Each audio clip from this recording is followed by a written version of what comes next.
Well, I can tell you, folks, it's a little unusual. I'm in the bowels of a big stadium here called BMO Field. And of course, it's MLS. And of course, it's Toronto. There you've got it. Toronto, which plays in the MLS, and had sort of a good start to the season. Then they got some new players come on board. And it's sort of strengthening the team now. But as you know, and it's one of my beefs, is without a game, you've got to have also officials. You can have all the best players in the world, but if you know officials, you ain't got a game. And that's according to the world governing body, FIFA. But in saying that, I have a very special guest. He's a little conservative. He said he's the manager. Listen, he wears the hat.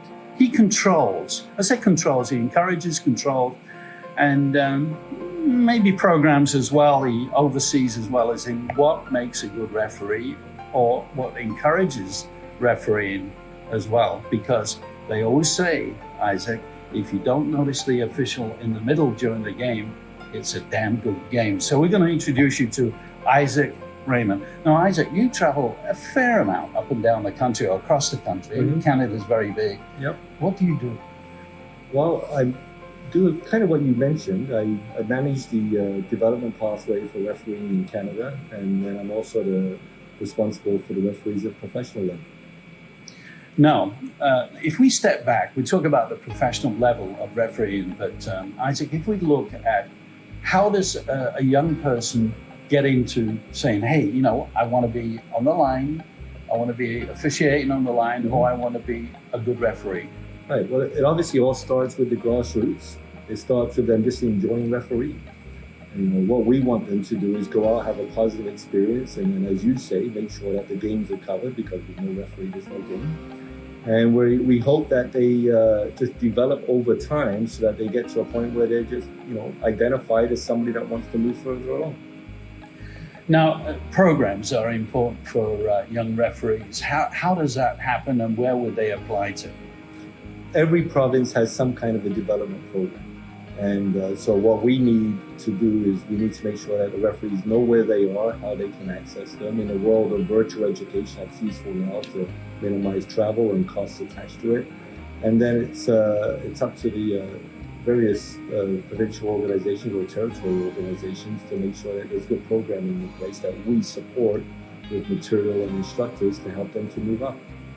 What is the biggest problem with a young referee that's developing? I mean, in my time, I've often seen the parents get involved, and it's not always a happy situation. That's obviously a part of it, that there is that, shall we call it, the angst from the stands, and it can be a deterrent for some young referees. It's you know, there's way too much of that, obviously, but on the one hand, that's a positive aspect to the game where there's a good passion for the game and that. But there needs to be a greater appreciation, of course, for the fact that there's young people refereeing these games who aren't there for the World Cup reasons and are just there to help support grassroots football. Talking about the World Cup, Canada in 1986 got there, and boy, oh boy, and I can remember it to the day. I was down east in a competition, and we found out that Canada had qualified. They qualify again, and for obvious reasons, it's the type of players who've had that European experience there. Yep. But again, what about the officiating side for the World Cup from Canada? Well, this year we're not going to have any referees on the field at the World Cup, but we have one of our referees, Drew Fisher of Calgary. He's going to be there in the video booth as a video match official. So we're quite excited for the fact that he has that opportunity on the largest stage to be there. Obviously a very talented referee in his own right, but they can only take so many. Of course, but I suppose one of the questions I'm asked many, many times in the Philippines, because the Philippines is a developing country, as we know, because the national women's team have made the World Cup there. Yeah. The men's is still being regrouped there, but the officiating there is in its infancy. So when you look at it, what makes a good referee? Wow, big question. Big question with lots of components to it. You know, I think ultimately a referee needs to know how to manage people. You know, when you walk onto the field, you've got 22 personalities surrounding you, and often, the outreach that we touched on about parents and spectators and coaches and the benches and that. And if you can manage people well, most of the other stuff will fall into place. A lot of the other stuff is teachable.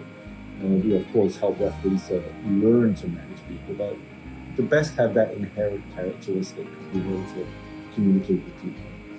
Now, I was reading a report recently about the Dutch that's the Dutch Federation of trying to encourage teachers to become referees, to become even coaches, because they're teaching kids. Yeah.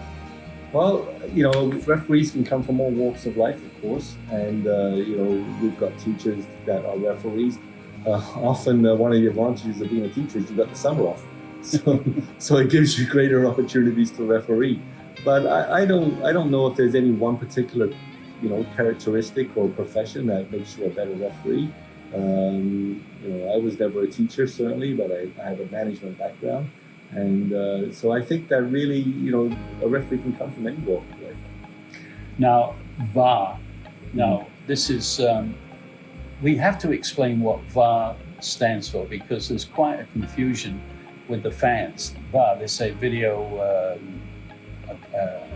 assisted, and then we hear video assistant referee.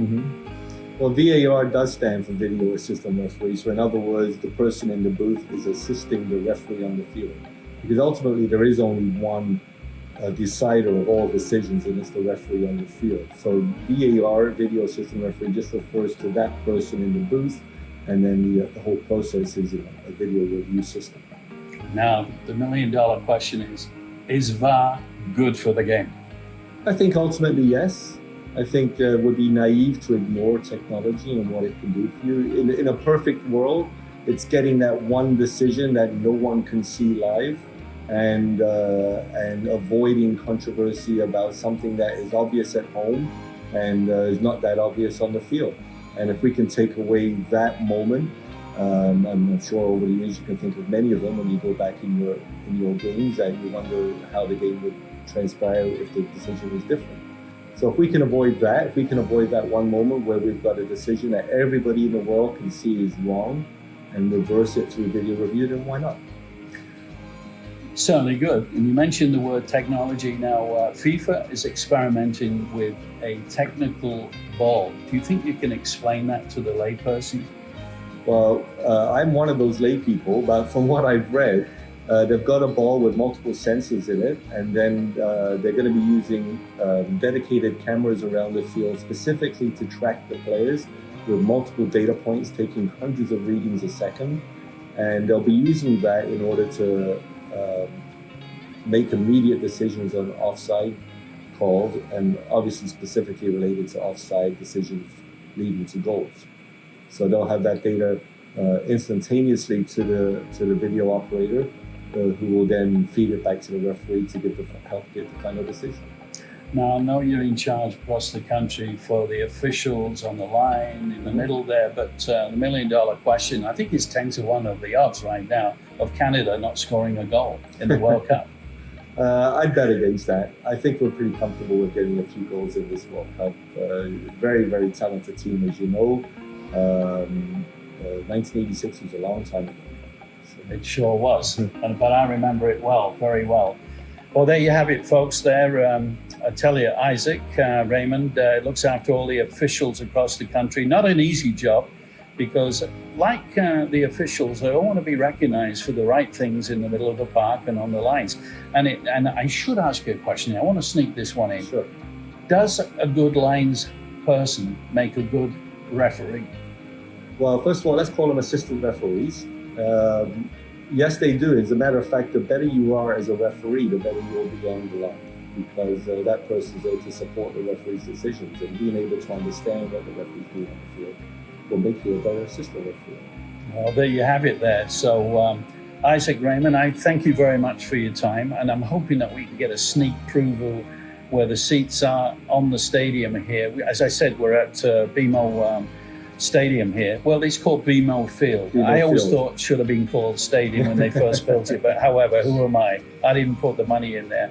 But it's all fairness to Maple Leaf Sports and Entertainment, and I think that was the title then that made this possible. and certainly got the advertising behind it, which incorporates fan support. Yeah, obviously MLS is a big part of soccer in Canada now, with some teams across the country. Maple Leaf Sports and Entertainment has Toronto FC here. So, of course, they're a driving force. There you got it, Isaac, Raymond. And thanks for tuning in, folks. And of course, I'm your host, Peter Irving. For the love of the game, I always say there, covering Philippine football and international news. And I can tell you, I am still here in Canada. I'm still based in Toronto. We're going to try and pick off one more interview before I head back. This has been brought to you by Sun Sports and Bad Beat Sportswear. Share, like, subscribe, and ring the bell for news, interviews, breaking stories. Thanks for watching On the Ball Report.